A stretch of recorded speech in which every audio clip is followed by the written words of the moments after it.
ನಮ್ಮ 30ನೇ ತಾರೀಕು ಚಿಕ್ಕಬಳ್ಳಾಪುರ ನಗರಸಭೆಯಲ್ಲಿ ಸಾಮಾನ್ಯ ಸಭೆ ಇದ್ದು ಅದರಲ್ಲಿ ಏನು ಆಶ್ರಯ ಯೋಜನೆ ಅಡಿಯಲ್ಲಿ ಏನು ಮಾನ್ಯ ಡಾಕ್ಟರ್ ಕೆ ಸುಧಾಕರ್ ಅವರು ಕಳೆದ ಬಾರಿ ಮಂತ್ರಿಗಳಾಗಿದ್ದಾಗ ಏನು ನಿವೇಶನಗಳನ್ನು ನೀಡಿದ್ರು ಅದರ ವಿಚಾರವಾಗಿ ಚರ್ಚೆ ಮಾಡಲು ಒಂದು ಅಜೆಂಡಾದಲ್ಲಿ ವಿಚಾರ ಬಂದಿದ್ದು ಆ ವಿಚಾರವಾಗಿ ಹೌದು ವೀಕ್ಷಕರೇ, ಸಂಸದ ಡಾಕ್ಟರ್ ಕೆ ಸುಧಾಕರ್ ಅವರು ಚಿಕ್ಕಬಳ್ಳಾಪುರ ಜಿಲ್ಲಾ ಉಸ್ತುವಾರಿ ಸಚಿವರಾಗಿದ್ದ ಸಂದರ್ಭದಲ್ಲಿ ಚಿಕ್ಕಬಳ್ಳಾಪುರ ನಗರದ ಕಡು ಬಡವರಿಗೆ ನಿವೇಶನ ಮಂಜೂರು ಮಾಡಬೇಕು ಎಂದು ಪಣ ತೊಟ್ಟು ನಗರದ ನಿವೇಶನ ರಹಿತ 4,000ಕ್ಕೂ ಹೆಚ್ಚು ಬಡವರಿಗೆ ಸರ್ಕಾರಿ ಜಮೀನನ್ನು ಗುರುತಿಸಲಾಗಿತ್ತು. ಆದರೆ ಆಶ್ರಯ ಯೋಜನೆಯಡಿ ವಸತಿಗಳನ್ನು ಬಡವರಿಗೆ ನೀಡಲು ಮುಂದಾಗಿದ್ದರು. ಆಗ ವಿಧಾನಸಭೆ ಚುನಾವಣೆಯಲ್ಲಿ ಸೋಲಿನ ನಂತರ ಎಲ್ಲ ಅದಲು ಬದಲಾಯಿತು. ಇನ್ನು ಕಳೆದ ಬಿಜೆಪಿ ಸರ್ಕಾರ ಇದ್ದಾಗಲೇ ನೂರಾರು ಎಕರೆ ಜಮೀನು ಆಶ್ರಯ ಯೋಜನೆಯಡಿಯಲ್ಲಿ ನಗರ ಮತ್ತು ಗ್ರಾಮಾಂತರ ಯೋಜನಾ ನಿರ್ದೇಶಕರು ವಿಭಾಗದಿಂದ ಅನುಮೋದನೆ ಆಗಿತ್ತು. ಅಂದಹಾಗೆ ಚಿಕ್ಕಬಳ್ಳಾಪುರ ನಗರಸಭೆಯಲ್ಲಿ ಶನಿವಾರ ಸಾಮಾನ್ಯ ಸಭೆ ನಡೆಯಲಿದ್ದು ಅದರಲ್ಲಿ ಇದು ಒಂದು ವಿಚಾರ ಪ್ರಸ್ತಾಪಕ್ಕೆ ಬರಲಿದೆ. ಆದರೆ ಪೌರಾಯುಕ್ತ ಮನ್ಸೂರ್ ಅಲಿ ಅವರು ಮಾತ್ರ ನಗರ ನಿವಾಸಿಗಳಿಗೆ ಆಶ್ರಯ ಯೋಜನೆ ವಸತಿಗಳ ವಿಚಾರದ ಬಗ್ಗೆ ಚರ್ಚೆ ಮಾಡಬೇಕಾಗಿತ್ತು. ಇವರು ಯಾರ ಒತ್ತಡಕ್ಕೋ ಮಣಿದ್ರೋ ಗೊತ್ತಿಲ್ಲ, ಈ ವಿಚಾರವನ್ನು ಸಭೆಯ ಅಜೆಂಡಾದಿಂದ ಕೈ ಬಿಟ್ಟಿರೋದಾಗಿ ನಗರಸಭೆ ಸದಸ್ಯರುಗಳಿಗೆ ಕೊರಿಜೆಂಡಂ ಕಳಿಸಿಕೊಟ್ಟಿದ್ದಾರೆ. ಇದಕ್ಕೆ ವ್ಯಾಪಕ ಟೀಕೆ ಎದುರಾಗಿದೆ. ಏನು ನಾಳೆ ನಡೀತಕ್ಕಂಥ ನಗರಸಭೆಯ ಸಾಮಾನ್ಯ ಸಭೆಗೆ ಏನು ಸಭೆಯಲ್ಲಿ ಚರ್ಚೆ ಆಗಬೇಕು ಅಂತ ಹೇಳಿ ಸುಧಾಕರ್ ಅವರ ಏನು ಮಹತ್ಕಾಂಕ್ಷಿ ಯೋಜನೆ ನಗರ ಪ್ರದೇಶಕ್ಕೆ 5,000 ಸೈಟ್ಗಳು ನೀಡಬೇಕು ಅಂತೇಳಿ 193 ಎಕರೆ ಏನು ಅಭಿವೃದ್ಧಿ ಮಾಡಬೇಕು ಅನ್ನೋ ವಿಷಯನ ಒಂದು ವಿಷಯವಾಗಿ ಸಾಮಾನ್ಯ ಸಭೆಯಲ್ಲಿ ಚರ್ಚೆಗೆ ಇಟ್ಟಿದ್ದರು.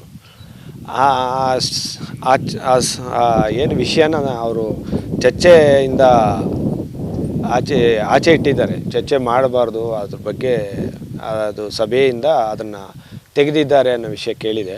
ಇದು ರಾಜಕೀಯ ದುರುದ್ದೇಶ ಅಂತಲೇ ಬಿಂಬಿತವಾಗಿದೆ. ಯಾಕಂದರೆ ಇದು ಸಾವಿರಾರು ಜನಕ್ಕೆ ಹೆಲ್ಪ್ ಆಗೋ ಅಂಥ ವಿಷಯ ಇದು. ಇಂಥವು ಬಗ್ಗೆ ಚರ್ಚೆ ಮಾಡಬೇಕು. ಏನು ನಗರಸಭೆ ಆಗಲಿ ಸ್ಥಳೀಯ ಸಂಸ್ಥೆಗಳು ಜನರಿಗೆ ಕೈಗೆಟ್ಕೋ ಅಂಥ ರೀತಿಯಲ್ಲಿ ಕೆಲಸ ಮಾಡಬೇಕು. ಇದನ್ನು ಪೌರಾಯುಕ್ತರು ನಿನ್ನೆ ಎಲ್ಲ ನಗರಸಭಾ ಸದಸ್ಯರಿಗೆ ನೋಟಿಸ್ ಕಳಿಸಿರೋದು ಇದು ಹಾಸ್ಯಾಸ್ಪದ ಹಾಗೂ ಖಂಡನೀಯ.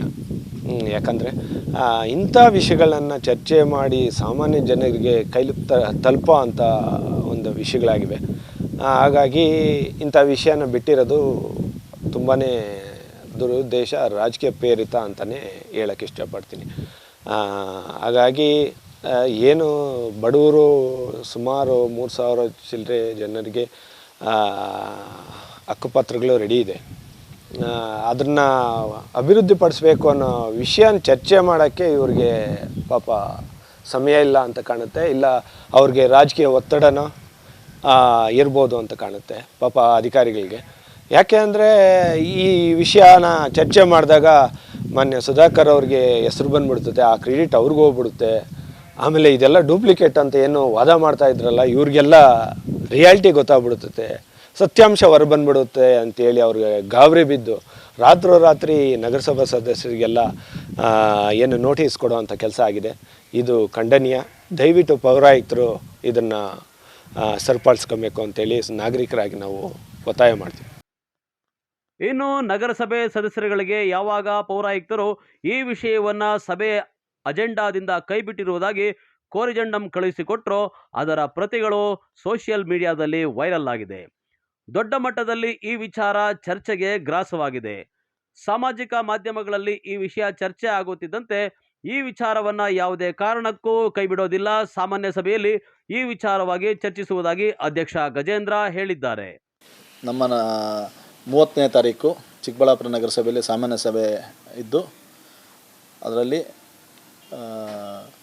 ಏನು ಆಶ್ರಯ ಯೋಜನೆ ಅಡಿಯಲ್ಲಿ ಏನು ಮಾನ್ಯ ಡಾಕ್ಟರ್ ಕೆ ಸುಧಾಕರ್ ಅವರು ಕಳೆದ ಬಾರಿ ಮಂತ್ರಿಗಳಾಗಿದ್ದಾಗ ಏನು ನಿವೇಶನಗಳನ್ನು ನೀಡಿದ್ರು ಅದರ ವಿಚಾರವಾಗಿ ಚರ್ಚೆ ಮಾಡಲು ಒಂದು ಅಜೆಂಡಾದಲ್ಲಿ ವಿಚಾರ ಬಂದಿದ್ದು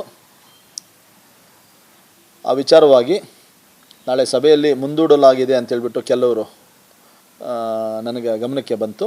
ತಿಳಿಸಿದಾಗ ಅದು ಚರ್ಚೆ ಯಾವುದೇ ಕಾರಣಕ್ಕೂ ಮುಂದೂಡಲಾಗಿಲ್ಲ, ಚರ್ಚೆ ಮಾಡಲೇ ಮಾಡ್ತೀವಿ. ಆ ವಿಚಾರವಾಗಿ ಬಡವರಿಗೆ ಮೀಸಲಿಟ್ಟಿರತಕ್ಕಂಥ ಬಡಾವಣೆ ಬಡವರಿಗೆ ಅನುಕೂಲ ಆಗೋ ರೀತಿಯಲ್ಲಿ ಚರ್ಚೆ ಮಾಡಿ ಅಭಿವೃದ್ಧಿ ಏನೇನು ಕೈಗೊಳ್ಬೇಕು ಅದ್ರ ಬಗ್ಗೆ ಚರ್ಚೆ ಮಾಡಿ ತೀರ್ಮಾನಗಳನ್ನು ನಾಳೆ ಸಭೆಯಲ್ಲಿ ತೆಗೆದುಕೊಳ್ಳಲಾಗುವುದು. ಈಗ ನಗರಸಭೆ ಪೌರಾಯುಕ್ತರು ಅದು ಏನು ನೋಟಿಸು ಕಳಿಸಿದ್ದಾರೆ ಅದು ನಮಗೆ ಗಮನಕ್ಕೆ ಬಂದ ಕೂಡಲೇ ಅವ್ರಿಗೆ ವಿಚಾರಿಸಿದಾಗ ಇದು ಅವರ ವ್ಯಾಪ್ತಿಗೆ ಬರೋದಿಲ್ಲ ಮುಂದೂಡಲಿಕ್ಕೆ. ಅದಕ್ಕೋಸ್ಕರ ಆ ವಿಚಾರವನ್ನು ಸಭೆಯಲ್ಲಿ ತೆಗೆದುಕೊಂಡು ವಿಚಾರವನ್ನು ಮಾಡ್ತೀವಿ. ಈ ವಿಚಾರವಾಗಿ ಮಾಧ್ಯಮಗಳ ಮುಂದೆ ಉತ್ತರ ನೀಡಲು ಪೌರಾಯುಕ್ತರು ನಿರಾಕರಿಸಿದ್ದಾರೆ.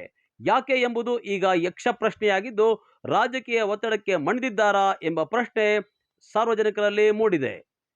ಕ್ಯಾಮರಾಮನ್ ಪ್ರವೀಣ್ ಜೊತೆ ಕಳವಾರ ಅರುಣ್, MMTV ನ್ಯೂಸ್, ಚಿಕ್ಕಬಳ್ಳಾಪುರ.